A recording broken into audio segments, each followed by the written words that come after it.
9 बजेदेखि बसिरहेको बिहान 9 बजेदेखि अहिले करिब 3 बजे होला करिब 3:30 3:30 बजिसक्यो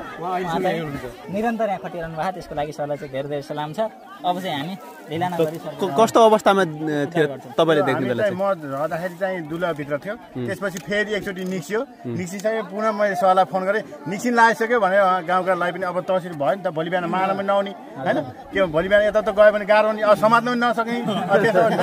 चल छिटो आउनु म आउँदैछु भनिरहनु त्यो प्रकाश सर र छिटो मलाई हतार भइसक्यो निक्सिएर माथि चढ्न लागिसक्यो भने फेरि निक्सिसके फेरि पुनः त्यही ठाउँमा गयो हामी चाहिँ बङ्गलाचुली थियो यही सर्वकै प्रोग्राम गर्दै थियो हामी चाहिँ हैन अब तपाई बिहानबाट अहिले हामी 3:30 बजे आइपुग्यौ केही दुःख के छ कतिको गाह्रो भयो मेन कुरा चाहिँ अब सबैजनाले यता त अलि अहिले